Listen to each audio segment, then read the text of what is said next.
Hello. It's Michelle Wilson with Ignite Your Essence, and we are on the Los Angeles Tribune Network. We are streaming live on Facebook, YouTube, and also LinkedIn and on Roku. And today we have a very, very special show for you. We are going to be talking about Ignite Your Energy in 2022. And we have a phenomenal guest, Barbie Layton. And let's learn a little bit more about Barbie. Barbie Layton is a sought-after speaker, healer, author, coach, and international Best You speaker, going from the side stage to the main stage in 6 months based on fan feedback and 25 years of speaking engagements. Barbie lived on 3 continents and traveled the world extensively. Currently in Vishen Lakhiani's exclusive MindValley Premium Coaching, regular Best You magazine contributor, she is helping others manifest their dreams with her unique intuitive healing abilities. Her clients' testimonials are incredible, and she works with CEOs and businesses alike. She uses her degree from the world-famous University of Santa Monica and has participated in their Cannes Film Festival 2007, winning documentary as a counselor to women serving life sentences in Coachella, California, on the Prison Project, based on Viktor Frankl's work. She will be featured in U.S. Today, plus featured in an upcoming documentary, and will be in an upcoming book, Women Gone Wild. Now our guest on Ignite Your Essence talk show, Barbie Layton. Welcome. Welcome, Barbie. Hello. I am so thrilled to have you here with us, and I'm just honored. So, Barbie, let's go ahead and jump right in. I mean, you have been traveling the world, and you said you lived in 3 continents. I want to start there because I think that is phenomenal. And I want you to share with us, like, what have you learned being able to live in all of these different countries? Share a little bit about that. Well, first of all, thank you for having me. It's so nice to see you, Michelle. And I'm so excited to be here on the Los Angeles Tribune with the Ignite Your Essence. It's just absolutely fantastic. And I hope that I can fire up your energy and fire up the audience that's here too. So thank you for having me. And yes, it's kind of an interesting thing. My mom's originally from Germany, and my hometown is Malibu, California. And basically, being a California girl, there's kind of a different perspective in the sense of where it's very West Coast and very multicultural. But then when I was in high school, I ended up becoming an exchange student in Austria. So I lived there for a year. I didn't speak any German at all. And I wouldn't allow people to practice English on me. I made sure that I really, really immersed myself in the culture. And by the end of it, I actually, funny story, I was on a train coming back into Austria. And the guy was looking at passports, thought I was a spy because he said there was no way that my German was that good as an American citizen. So it was kind of like a weird, thing, but like kind of something from a movie. And then after I graduated from college, I just felt like I didn't want to do kind of like the regular business thing. So I ended up going to South Korea, and I ended up teaching English there for a year in an academy where I had kindergartners all the way to 10th graders from 12 noon until 9 p.m. Also did not speak any Korean at all and didn't really know a whole lot about the culture. But I think sometimes that's one of those things in the sense of where by living in different places and traveling, you get to see that people are all really technically the same and we all really want the same things. But by immersing yourself in those kind of cultures, you have to find the best parts of yourself to be able to activate that stuff, because you have to think fast. You have to be able to, see that you're having to translate everything through different languages, and through all those different things, you learn so much about yourself. And I know Doria Cordova stated that you kind of are your own personal experiment. You're the most important thing to be looking at how you're, responding to different things. And there are a lot of difficulties when you travel, and there's a lot of things that are very, very complicated. But then when you rise above it, and then you have this connection of where you're speaking the other language and people are connecting with you, it's the most amazing thing in the world. So to me, having the opportunity to have lived on 3 continents is just, to me, completely phenomenal. And I've been to over 35 countries and every state in the United States, all the Hawaiian Islands. I really, really love to travel because it just gives you an opportunity to really see the people for who they truly are, as opposed to what you read about in a magazine or a newspaper where they give you their opinion of other people. Wow. Thank you so much. And I love what you said about, I love what you said, being an experiment, right? Being an experiment in the world of life. So tell me, our topic today is igniting your energy in 2022. So, from your world experiences, from all your travels, what do you do to ignite yourself? I mean, I love the energy that you have every time I see you, and just you are so personable with people. So, how do you ignite your energy when you like, especially from all your travels? Well, I think a lot of times it's like, we have that kind of golden rule kind of concept, and then where we think about we treat others the way we want to be treated. But I have like the platinum rule of where I treat others the way that I think they want to be treated. So to me, I come at it from a perspective of it's like, how can I serve? How can I help? How can I give? How can I give an opportunity to be able to make their lives a little bit better? And when you show up in service and wanting to help other people, a smile is universal. There's no language that a smile is not universal. That's why having us have all those masks for the last year and a half, et cetera, it's been kind of sad because I love seeing people's smiles. I love it when their whole face lights up. And I heard someone say that, like, literally there was a style consultant who said that literally people check out your hair, your eyes, and your mouth. That those are the three things that people look at. And we actually have the opportunity to see that from a friend or foe. I mean, throughout history, we've had to see, are they smiling or are they frowning?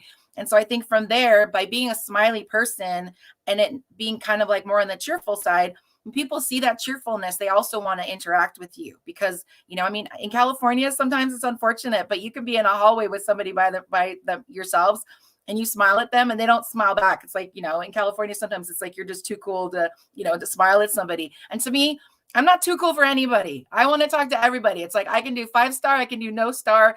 I don't care. I will literally, it's like, literally, I can talk to anybody. And I think that's the most important things in the sense of where, you see these 5-star things, you see the no star things, but sometimes when you go to a restaurant, I like the authentic food. When I go to a country, I want to taste the real thing, not the commercialized one. That's the chain one. I remember going to Atlanta, Georgia, and I that's where Martin Luther King is from. And I asked the locals, like, where's the best food? I don't want to go and get ribs or anything else like that from some, like chain that I can get, like Chili's or something I can get anywhere else. No offense to them. But I ran into this gentleman in the underground and he said, oh, you got to go to the Rib Shack. And the Rib Shack was on Auburn Street, where Martin Luther King had grown up. And at that time, basically, took a taxi over there and it was like the most delicious ribs ever. And the family, knew Martin Luther King and their families. And it was this beautiful opportunity to interact. But then the rain came down and they said, you know what? I don't think you're going to be able to get, a taxi back to Peachtree Street. There's not going to be anybody coming by when there's storming. And the family actually picked up myself and my guests and drove us back to our hotel. So it's like being in those kind of opportunities where you allow the other person to be able to be gracious. And I know that's the Southern hospitality that they talk about it, but it's like, those are the kind of experiences where they're once in a lifetime experiences. And they change you because you see the humanity in other people and that other people want to serve in that same way. So if we're all walking around giving to each other and all serving each other at the highest level possible, it becomes the most amazing world because all we're doing is wanting to be able to spread that joy and love around. And to me, that's what just totally excites me and makes me happy because it's not about money and it's not about those things, but you literally find that on the reach around and on the flip side, you get everything that you need. Wow, I love that you said it's just so simple as a smile. And we all can do that, right? We can smile and just say a hello. And I know one of your messages that you talk about a lot is gratitude. Yes. The message of gratitude. And I remember you shared with me a story about how when you're, people who are giving a service to you, how you treat them. And I love that story. If you could just share what you do, how you acknowledge people, when you're in a restaurant. I would love to hear more about that. Well, I think that a lot of the people that I've talked to who I consider to be uber successful, a lot of them, when they're heart-centered people, they talk about the fact that, they might do a business deal with somebody, but if the person is nice to them back and forth, basically that's fine. But then if you are snappy to the waiter or you're rude to the busboy or the valet or whomever it is, et cetera, they won't do business with you at all. Like literally, they just say, if you don't treat people with kindness, because that's the real them, because it's not the one that's trying to get something. And I know that, when I interviewed Naveen Jain, it was like the funniest story because I don't really like labels. I don't really like having, anything because we're all the same. Nobody's better or worse than anybody else. And what I love is the fact that when you're in a restaurant and if you interact with the waiter or the waitress and you say, how's your night going tonight? You know, how you doing or whatever. It's like, also the next thing you know, you find that the service just becomes so much more incredible. And they're just like, they want to come and please you in the sense. And then and then you also compensate them, with a really good tip. You're not stingy in that kind of stuff. You have that generosity of flow. And Naveen Jain said that a lot of times, because he's the CEO of his own companies, he doesn't have a salary. So he goes to these cocktail parties and he talks to people and they're like, oh, so what do you do? And he's like, I'm unemployable and I can't get a job. And all these people are like, all right, yeah, you want a drink? I'm going to go away. But then they find out who he is. And after that, they come back and they all kind of want to kiss him butt. And he's like, nope, you already revealed yourself as to who you truly are. So again, it's like, if you know that the people that are, cleaning your office or the people that are doing things for you, if you acknowledge them and thank them for the work that they do, nobody needs to be invisible. And even from that perspective of, even to me with food, during the pandemic, a lot of us have been, where we were in lockdown and you had to get food delivered and things like that. But every time the food comes to your table, the Native Americans say that 300 hands had to touch your food to bring it to your table. And so for me, whenever I make food or I cook things, etc., I put them into the oven and I just bless and I thank those people with gratitude for all those 300 people that gave me the opportunity to put those ingredients together in my stove to be able to cook that. And then I have people say like, oh my God, that was like the best lasagna that I ever had. And it's like, did you do anything different? And it's like, yeah, I put love and gratitude in it. And the love and gratitude is the secret sauce. Like that's the most important thing, that you put that in. And when you serve people, you serve them from the perspective of, I am so honored to be able to do that.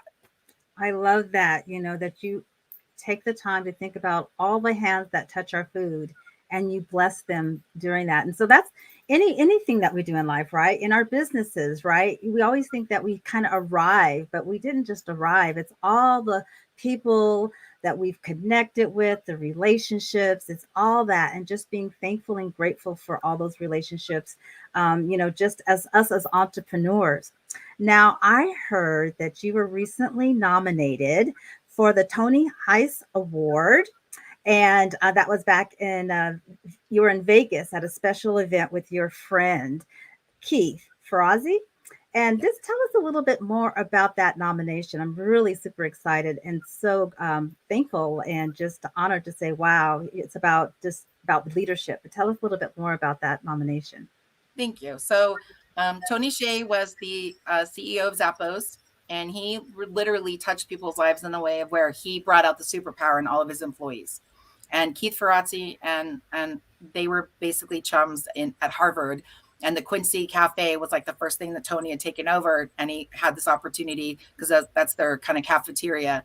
And he took it over with this like kind of extensive kind of idea of doing a pizza oven and doing things that would make people happy.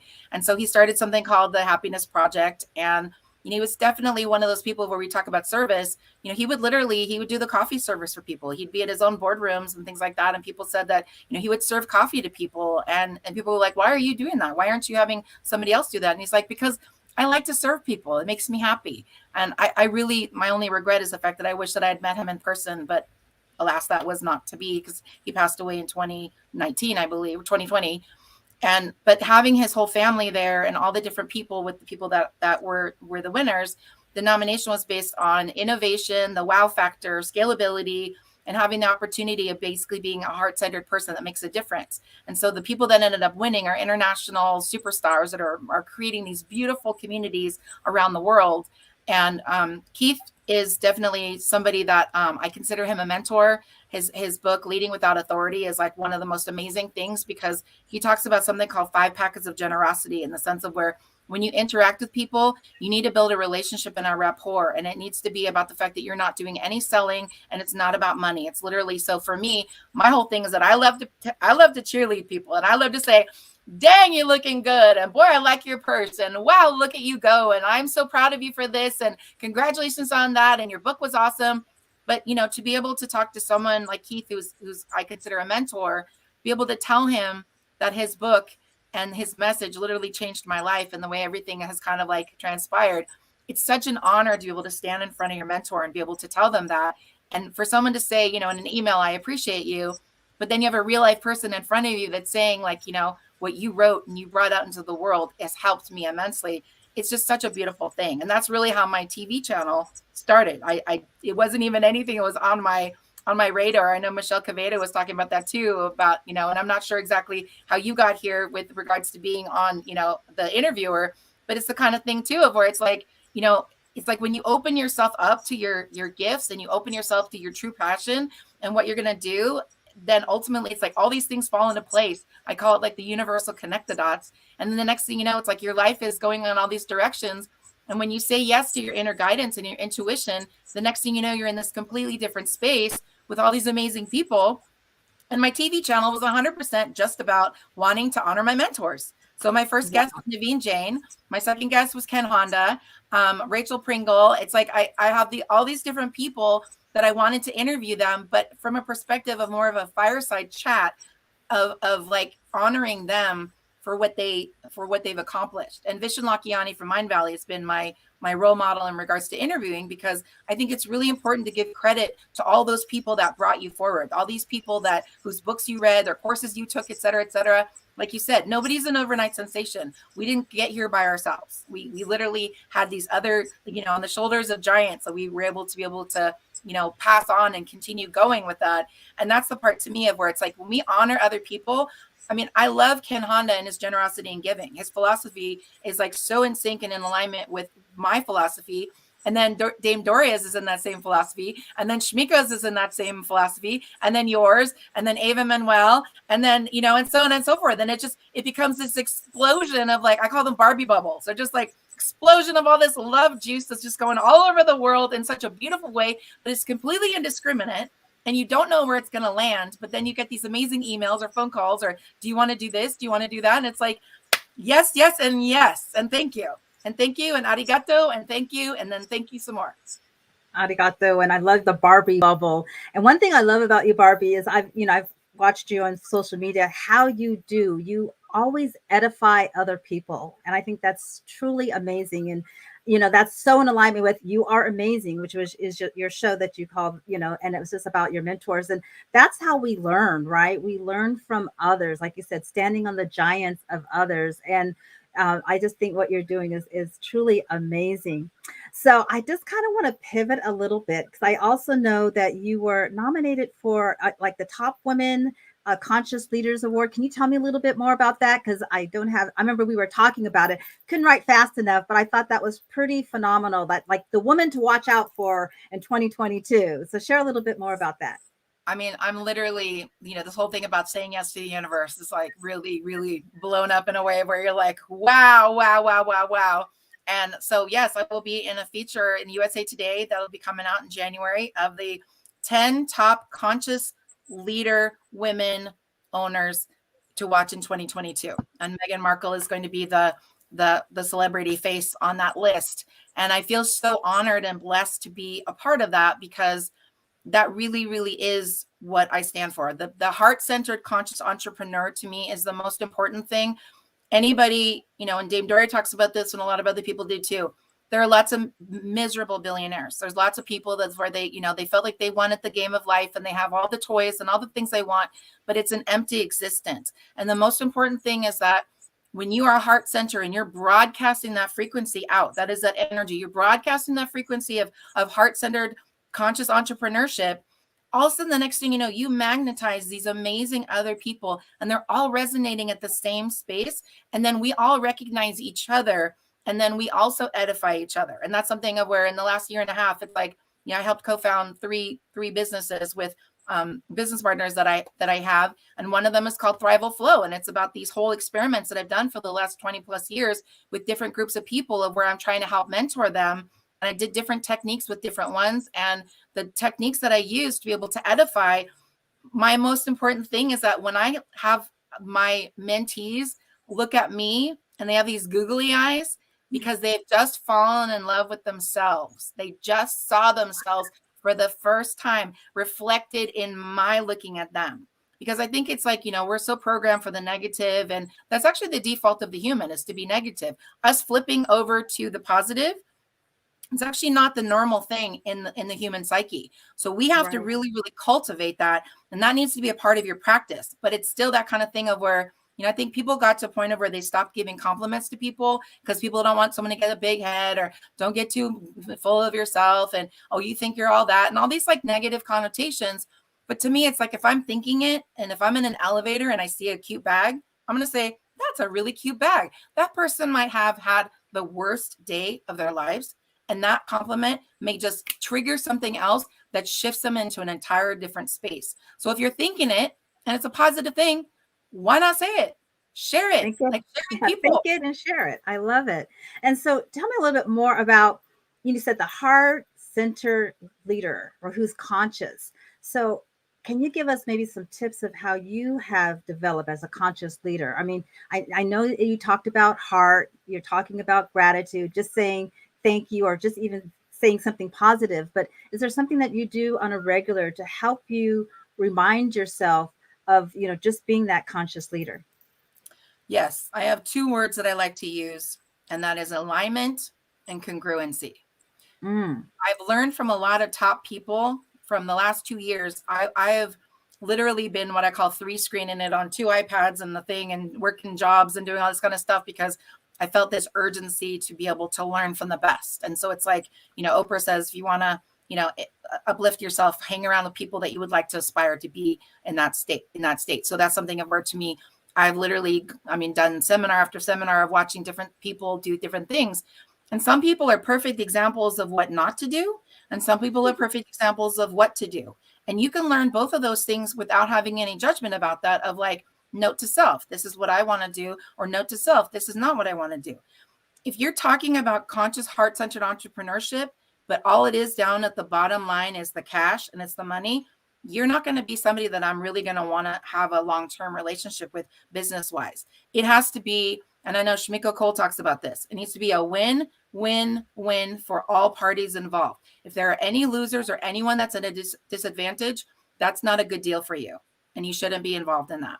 So that's a super important thing, in the sense of where I believe in integrity. You need to mean what you say and say what you mean. You can't be waffling back and forth. And I also like the Mayberry rules, of where you need to do all that you've agreed to do, and you need to make sure that you do not encroach upon others and their property. Those, to me, are 2 what I call sacred rules that I like to adhere to, because there's a lot of times where, your promise with certain people means nothing. Oh, let's do lunch, that Hollywood kiss, whatever. It's like, yeah, okay. But I want to have it in the sense of where people know that my word is my bond. It's going back to those universal values of honesty, loyalty, kindness, and trust, that that person is going to have your back. Because that, to me, in this world, there's a lot of disposable things and a lot of things that are very casual, and I don't play like that. To me, it's really, really important to be in alignment and in congruent. So if I'm meaning what I'm saying and saying what I'm meaning, then that I'm in complete alignment with what I'm putting out as a person. And so therefore, that's a really, really important thing. And yes, I like to play with hair. This isn't my hair, and I like to play with fashion, with lashes and things like that. But it's something that, to me, it's allowing me to try on different energy to see what resonates with me and what doesn't. And sometimes I want to be a blonde, and sometimes I want to have, a black French bob, and sometimes I want to do something different. But it's all about the fact that I'm playing with the energy. To me, you have to be in childlike wonder and suspend disbelief, because a lot of the stuff that's happening to me right now, if I had talked to my old self 2 years ago, would have been like, really? Okay. Yeah. That sounds a little cuckoo. But the bottom line is that by opening yourself up to more, and knowing that this is an unlimited universe where there is and you step into that mindset of abundance. The abundance mindset is one of those things that literally starts to roll. And it's almost like it catches that momentum to the point of where it's like, the manifesting now is almost like I literally feel sometimes like I can flick my finger and it's just boom, it just happens. But it's a muscle. It's something that you have to practice every single day, and giving up on the most important promises that you make are the ones you make to yourself. They really are. You have to make those promises to yourself and keep them. I'm still a work in progress. I'm not perfect, and I've never tried to pretend like I'm perfect. I'm not asking people to try to be me or emulate me or etc. My whole goal is that I want other people to fall in love with themselves, because they're seeing my journey of falling in love with myself. And then from then, we all give each other permission to be exactly who we need to be and find our own unique gifts. And that is the biggest, most beautiful gift you can give to the world, is finding out who you are and what your gifts are, and then sharing it from your heart. Wow, you said so much so powerful. And I want to go back to alignment and congruency, right? And I believe that alignment and congruency is because you are very in tune to what your core values are, your universal values. And so that you have the clarity with those values, then you're able to emulate, you're just able to be. And I love, like you said, you can still be childlike, right? You can still be playful. That's part of you. And I love that because we're talking about energy, right? How do we ignite your energy in 2022? And it sounds like you just love yourself, you know yourself, and then you have made commitments to yourself to show up in a certain way, it sounds like to me. So hopefully I'm on the right path as far as that is concerned. Yes. So I would like to just kind of go through this journey with you a little bit more. Now, I know that I was reading that you did like 60, I don't want to say classes, but with via Vishen Lakhiani's, right? And I really thought like that is like going to college, right? All those classes. And so it sounds like you worked harder on yourself and this was like only in the last couple of years, right? That you took all these courses and so forth like that. So tell me, and you kind of just mentioned it, you said you had the monitors here and you were doing all this. Was it something that you were seeking at the time that you just poured yourself into it? Or what was it that ignited you to just, hey, I want to go all in? Was it that you were looking to transform yourself, or what were you seeking at that point in time? So for me, 2016, I generally focus on the positive because there's been so much negative, and I've had a really tough life in a lot of different places. Being very, what I call terminally unique, hasn't always been the best thing because people can't put you in a box and they don't really know what to do with you. And I'm a very driven person of where I'm always looking for my own personal best. But we all know that when we work with other people who are not giving their personal best, they don't like to be outshined, or they don't like to have it of where, they'd rather you kind of go away so that everybody can kind of keep the status quo. And for me, it's like, I've always thought that my clients are the most important people that I'm working for. I'm not competing with other people. I don't believe in that competition in that sense. And so to me, I think that, I had a chronic illness that, kind of landlocked me in 2016. And from there, it's like, I had my own kind of pandemic where it's like, I'm doing all this traveling and all this exciting stuff. And the next thing you know, it's like, now I'm landlocked and I'm not able to really do a whole lot of stuff because this illness kind of stopped me in my tracks. And so I realized, I had those dark nights of the soul moments where I said, I can't live like this for the rest of my life. I need to focus on being of service and finding my true purpose. I really need some help. I will do whatever I'm told to do to be able to make that transition. And then in 2019, I'd already been a kind of a member of MindValley for a few years, but it had this brand new launch. In 2019, I found Vishen Lakhiani and Kristen Marie Sheldon and a lot of different things of where they started focusing on this changing and this transformation. And I just kept getting these intuitive hits that 2020 was going to be a big year. It was going to be a big change. We all know that that's basically kind of an understatement.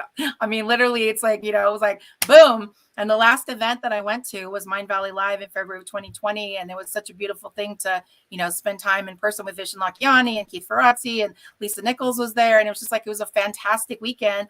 But then everything went down on lockdown.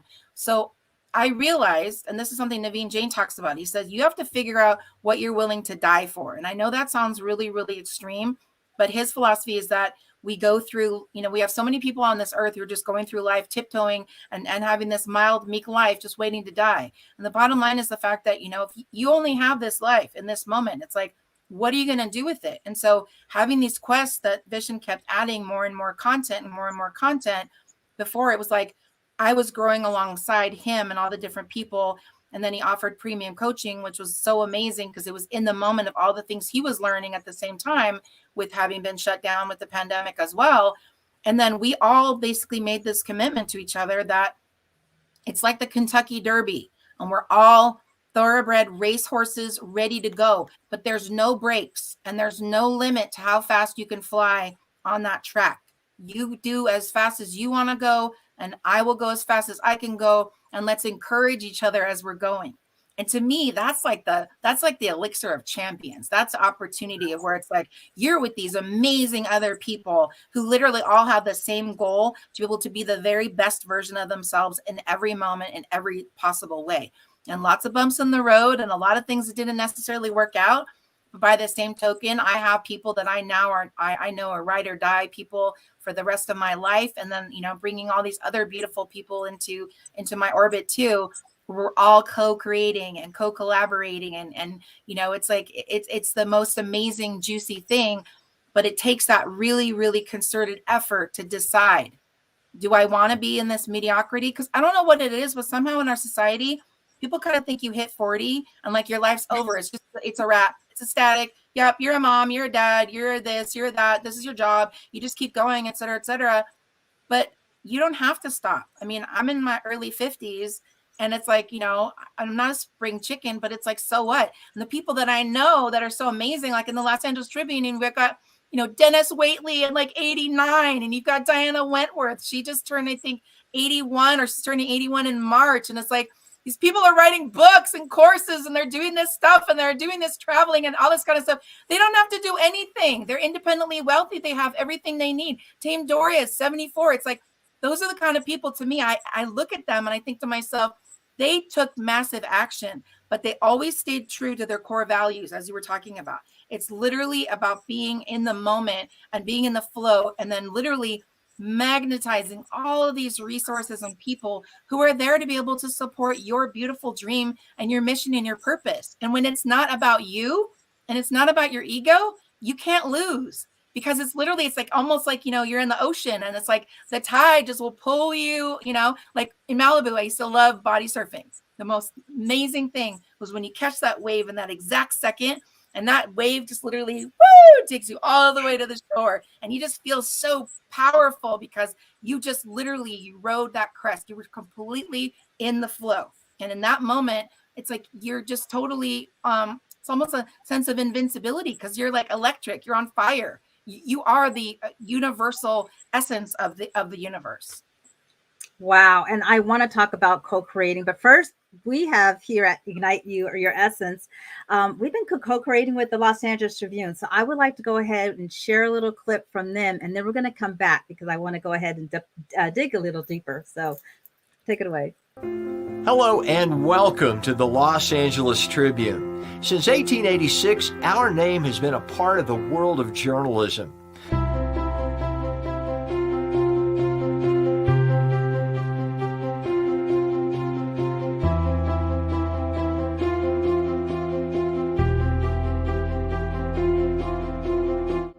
We have earned a reputation for being a publication that practices integrity, authenticity, and responsibility. For general inquiries, contact today. Thank you on behalf of the Los Angeles Tribune team. So we're back, and we were talking, I love what you were talking about, co-creating and the magnitude and the just the attraction that you are going through. And I think that sounds like the energy, and you talked about, I would never have thought that you were in your early 50s. You're looking amazing. You are amazing.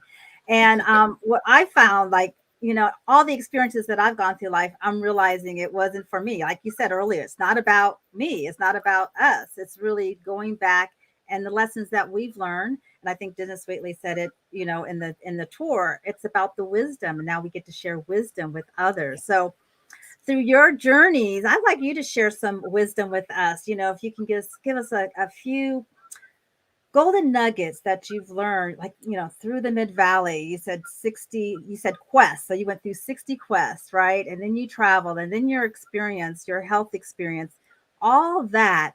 Is there a line or a thread that you've noticed or learned through your journey?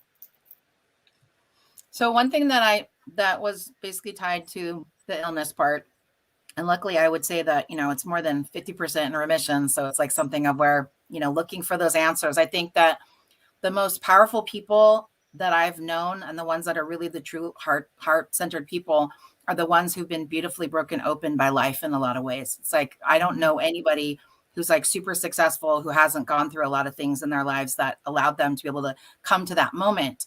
And so when I was dealing with the worst part of the illness, there were a lot of times when I did not feel well. And, I'm paying for my own bills. So I need to get up and I need to get out of bed. I need to go to work. So I just thought, okay, I need to find another way to be able to manage this.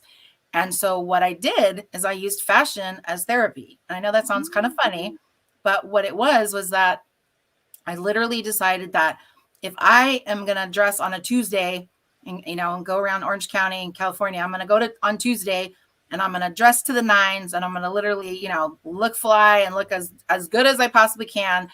I'm presenting as a 9 or a 10, but my feeling, my body aches and things like that are at like a 2 or a 3. It ended up being almost like a math where you were like a 6 or a 7 and I could make it through the day. So that was something of where I started to experiment with that from a different perspective. But what I found was that by showing up like that, people responded to me completely differently. So going to Costco, I mean, you go to Costco, there's like the cash register people and you can't find anybody else, right? And it's like a whole football field to go to the back to go find the eggs and stuff like that. So, there's no, like, it's not Nordstrom with personal shoppers. And so I would present, but I would literally just be, decked out on a Tuesday, going up in the Tuesday with the club. And it's like, just kind of coming in with, like I'm going to Costco. But because I presented in a certain way, people would respond to the sense of where I would have people ended up being my personal shoppers. So can I help you find anything else? Can I help you find this? Oh, you like the Italian sparkling water? Oh, I like that one too. Well, have you tried this? Can I help you with this? Can I help you with that? And it's like I'm getting a tour of Costco from the employee who wants to assist me for whatever reason. And I didn't ask for it. But it's like it ends up having these opportunities of where I call those VIP global access moments of where it's just like this random stuff of where like the world ends up becoming like your oyster because you've shown up in a certain kind of a frequency and people are responding to it. They don't quite know what it is. I mean, sometimes if people are like, oh, you're pretty, or I like your hair, or you like this, whatever. A lot of times they're not reacting to you personally. They're reacting to the energetic frequency that you have that's around you at all times. And the people who are really true manifestors, they're expanded out about 20 to 30 feet because when they come into a room, and you notice them because they're like, ooh, who is that?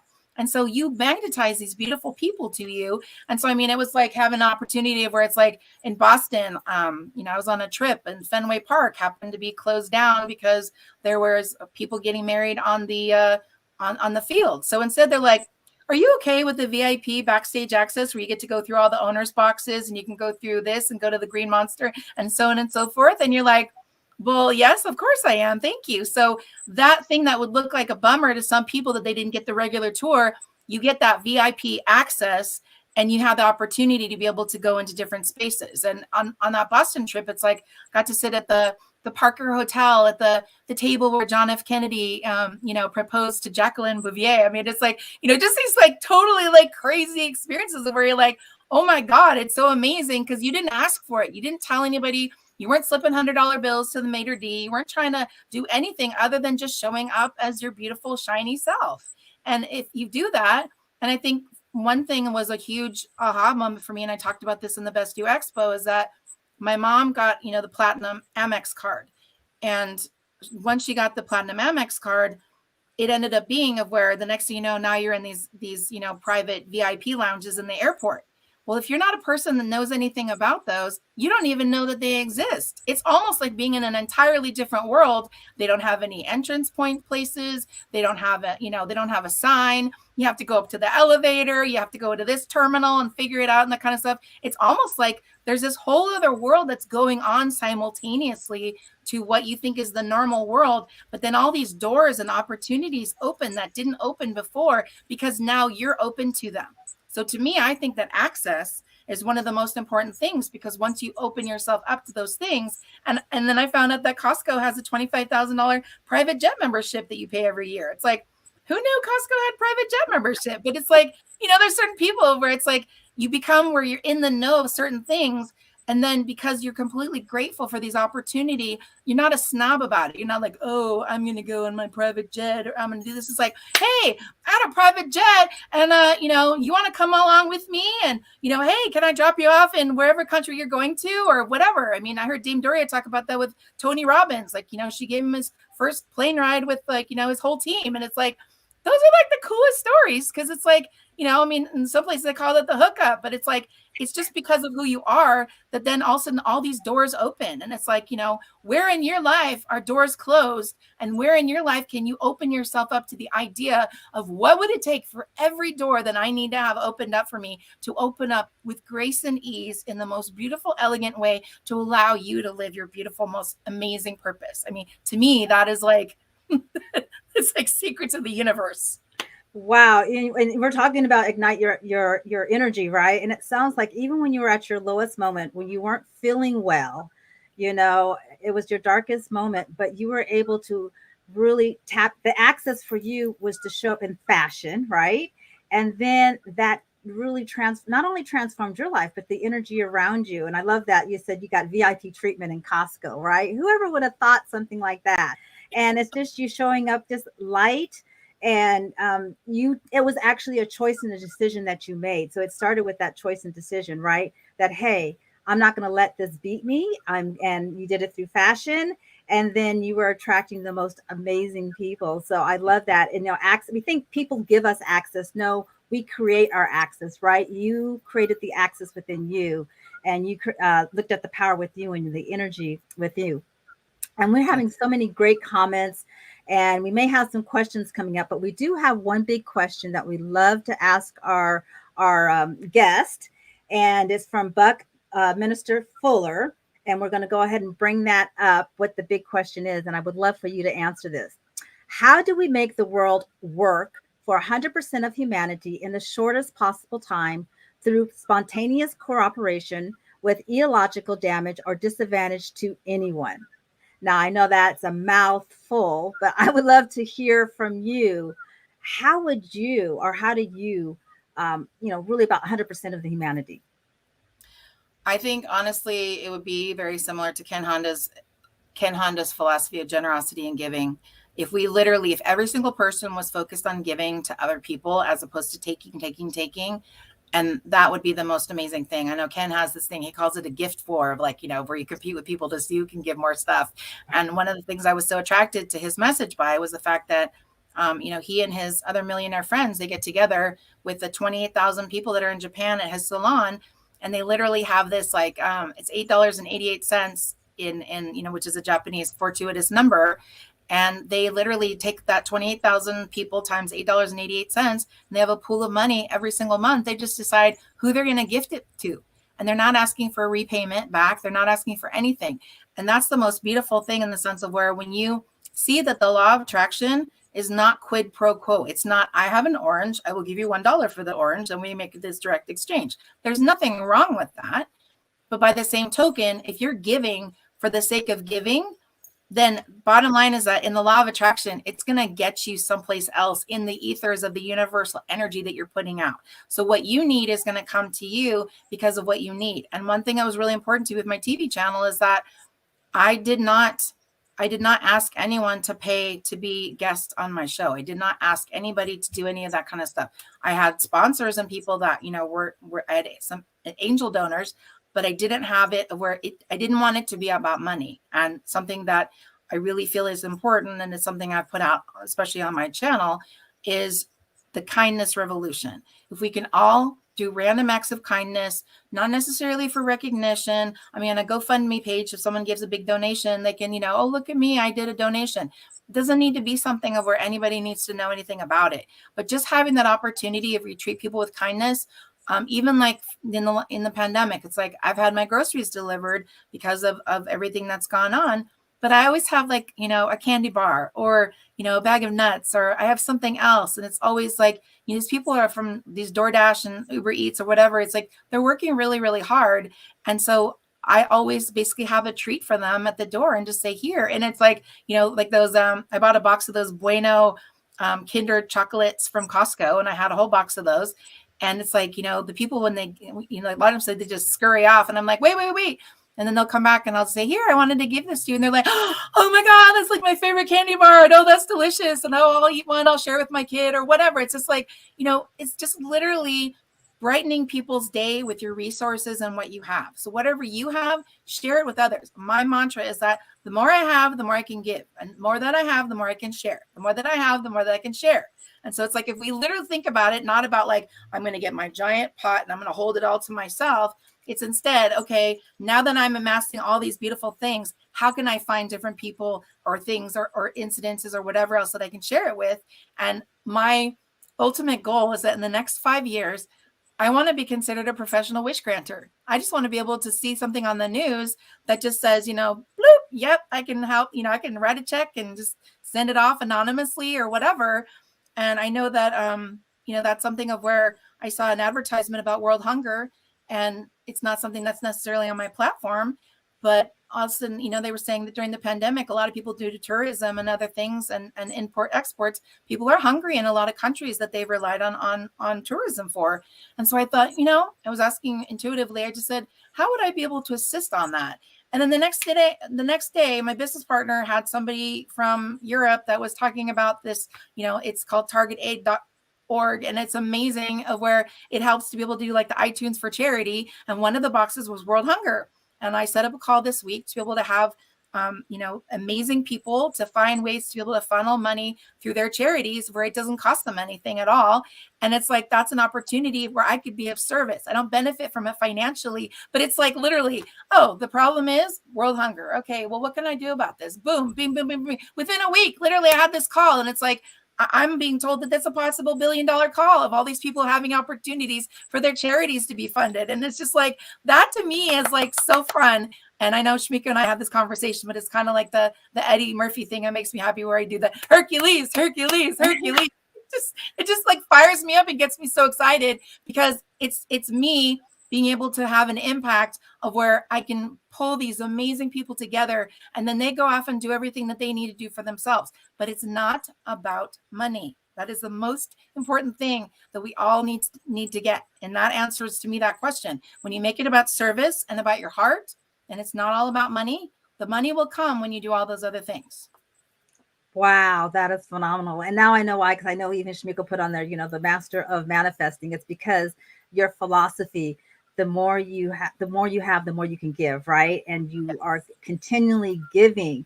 And I love all the examples you gave, just to the DoorDash person. I mean, just everyday people that you are giving to.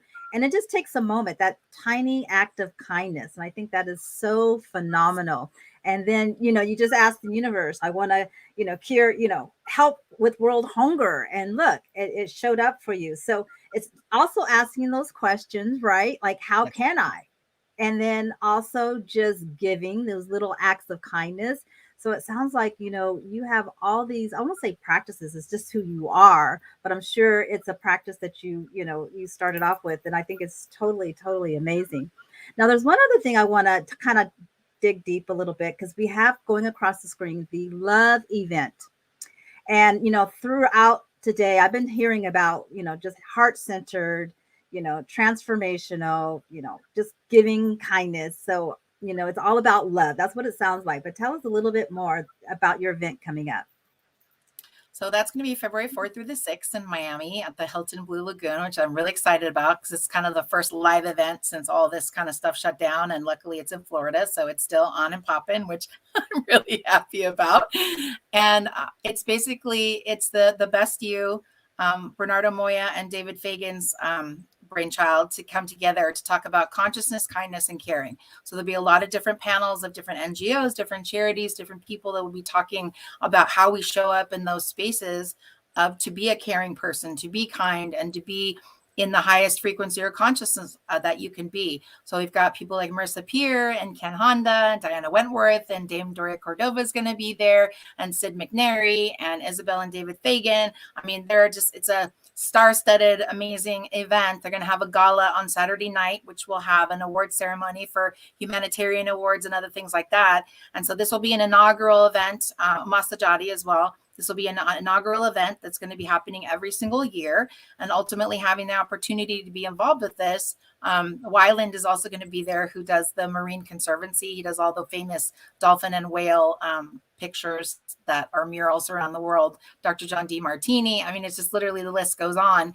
but having an opportunity for a lot of us kind of like, that would be considered thought leaders to come together and have conversations about how we can help out in different places. Because I really do subscribe to the concept of that you give a man a fish and then you feed him for a day, and you teach a man how to fish and you feed him for a lifetime. It's like, I really, really like that concept, in the sense of where it's like, I think when someone just gets a handout or something else, it's like, I know a lot of rich kids who are trust fund babies, and they don't really appreciate that they live in a $5 million house or whatever else, because it was given to them. But the people that have earned it, and they really, really put the blood, sweat, and tears on that.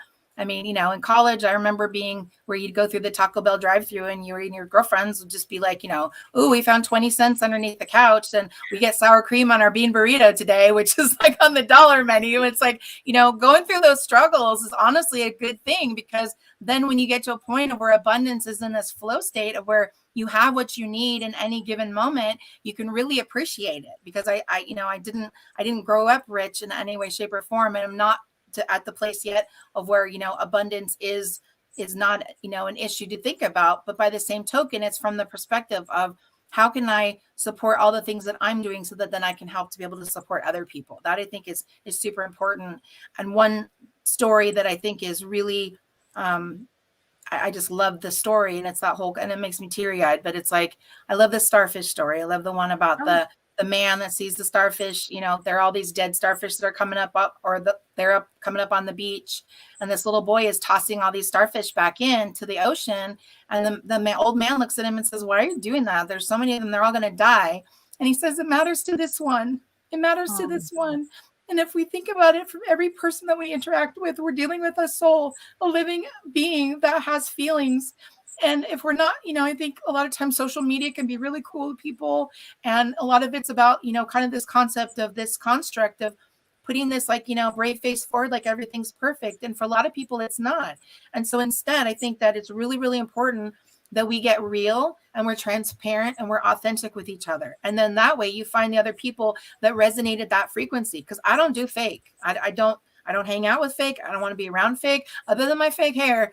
It's nothing, I don't do fake. Just something that for me, it's almost like I'm allergic to it, if I have to say. I love that story, and that's one of my favorite stories. But just think, if we're all throwing in one starfish, then we can save the starfish, right? If we all take a part and just throw one back in. So I really love that story, and thank you for just being so authentic with that. And I just want to kind of check in with our audience just to see if there's any questions. I know we've had some many great, amazing comments like Sandra. She says authentic connection. So that really resonated with Sandra. We also had, let's see who else we have coming up. I love what Michele A says. LOL, I can so relate. We must remember when times were challenging to relate to others.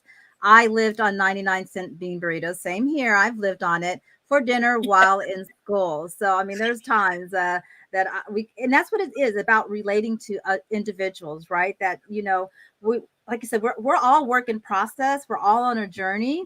And I love that, that you can be so relatable, and it's all goes back to that one act of kindness. And let's see if there's anyone else has any questions out there.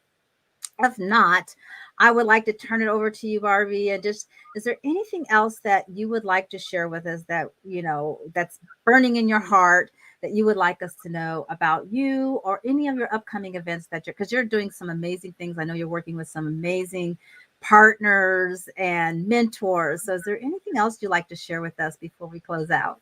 Well, I know there's a lot of things to absolutely stay tuned for in 2022. I know that this year is going to be quite an epic launch for a lot of things, but I think I'd really like to leave the audience with a story. I like to be a storyteller. It's something I think that really, really helps us to connect with each other. And that's the story of the emperor moth. And the emperor moth is one of the most beautiful creatures that you can see if you Google it. They're absolutely gorgeous. But some scientists decided that they thought, it goes through this incredibly painful chrysalis process where it's all kind of looks like it's really, really struggling, and it's a really painful thing. And so these scientists thought, you know what? Let's try to see whether or not we can make this a little bit easier for the emperor moth to be able to come out. And what they did is they did like a little slice with a knife on the side of it to be able to allow it to come out a little bit more gently. But what ended up happening is that it came out deformed, because it was that process of the chrysalis and the transformation and the metamorphosis that it goes through that it absolutely has to have. And because of all the trials and tribulations, I would say in a lot of ways, my life is from tragedy to triumph. I've had 3 near-death experiences. I mean, bullying, a lot of really, really painful things in my past. But by the same token, it's the from tragedy to triumph.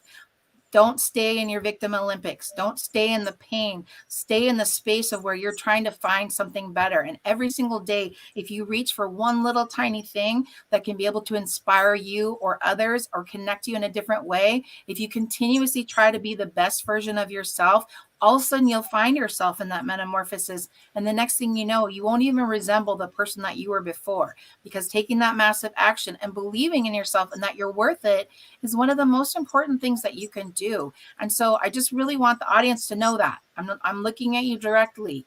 Believe in yourself. Love yourself. Become the VIP of your own life. It's your reality show, nobody else's reality show. And if you live it the best way that you can, be of service, be kind to other people, and you will see your life transform before your eyes. And I wish that for you. I love that wish. And I do have one question before we close out from Michele Quevedo. She says, Barbie, how do you keep your energy consistently and authentically high when surrounded with so many people and their different energies? That is a great question. Thank you for that. And my mentor, Krista Maria Sheldon, taught people in her classes that you set a timer on your watch or on your phone, and every hour on the hour, she has something called ABC. Always be connected. So whatever your light source is, whether you pray, whether or not you are a meditator, whether or not you're in that space, etc., check in with your own inner guidance, connect yourself to the light, source energy, whatever you want to call it, connect yourself up to the light, hour on the hour to the point of where it gets completely normal, and that becomes your way of being. And also, in addition to that, you also need to clear off any negative energies that come at you as well. So that's an important thing of where when you're brushing your teeth, you can just imagine any energetic cords that are connected to you from anybody that was a low vibration, brush your teeth and just imagine, anywhere and everywhere that there are any cords that don't reside at my frequency, clear and transmute. You just literally just allow them, imagine them being cut off of you every single day. And then that's what I call spiritual hygiene. It helps you to stay in a high vibration from that perspective, because it's absolutely true. We do have people that, right now people could be sending, psychic daggers at me, but it's like, by the same token, clear and transmute, sending it back to people. It's like, that's their deal, not mine. Other people's opinion of me technically is none of my business. That's like one of my favorite quotes. So that's something of where, stay in your own vibe and really, really reflect who you are. I love that. The spiritual cleansing, kind of just remind yourself, we do all the physical things, like we brush our teeth, we take the shower, we do all the physical things, but it's the spiritual things. Take that same practice spiritually. And I just want to touch, just going back, I love the story because I asked you the question from Michele, but I love that story about, the transformation. And, sometimes I know for me, I love helping people, but to the point where I want to do it for them. And that's not good. Like you're saying, we have to go through our challenges and adversity to really appreciate the other side. So I really love that story that you shared with us, that there's no bypassing, we all hurt. We can, we all have pain, and we can relate to people and be there and hold them space. But I love what you were saying, that, they still have to go through that, because that's how you become the better version of you. Right. So I just want to say you are so amazing, Barbie. I loved our conversation today. It was truly amazing. And I just really, hate to say goodbye. And I just want to see if there's any more comments out there or any more questions before we wrap up the show for today. Well, I want to acknowledge you really quick, Michele, sure, as well. That's something where I know you have the mompreneur that you do. And I think that especially in the arena of parenting, I know I do intuitive healing clearings with people. And I know a lot of times it's very difficult, because they say that when you have a child, it's like wearing your heart out in the world, because they're out there doing all sorts of different things.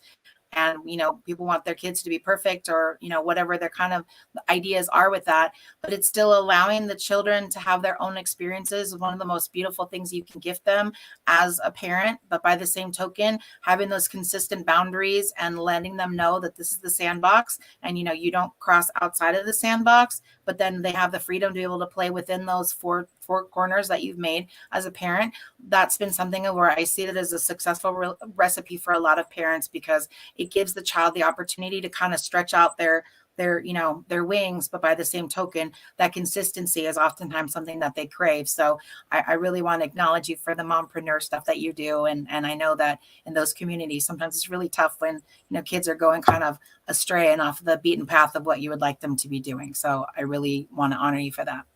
Thank you for acknowledging that. And it is difficult because as parents, especially as moms, we want to help them and do that, but we do got to let them spread their wings. But at the same time, as you said, those boundaries, because we still live in a society and we still want to respect and honor, right? So how do you give children their individuality, that they can express themselves, but still honor, right, others? So I love that. Thank you for sharing with us that. And so, Barbie, thank you so much with your grace, your beauty. And I'm not just talking about your outer beauty, your inner beauty, and just your authenticity. And just like I said, just loving yourself. I can see that you have definitely, I always say, you've done the work and you're continuing doing the work, but also, being a service to others and allowing them to reflect. You get to reflect. We can look at you and we can have that reflection that, hey, we are amazing. So with that, thank you for joining us today. Thank you. And I just want to say it was an amazing show. Thank you, Barbie Layton, for just joining us today. And just want to remind you that you can find us on all the social media platforms. We are on Facebook. We have the Los Angeles Time, and then we also have Ignite Your Essence. We're also on Instagram and LinkedIn, and we also have a community, and we also have the Clubhouse. So we just like you to join us to stay connected. And then next week, we have two shows. We have a Wednesday show at 5 p.m. with Michele A. And then on Thursdays, 11 a.m. with Michelle Wilson. So with that, thank you for joining us today. And just remember, we're here to help you ignite your essence. Woohoo! Yes, thank you.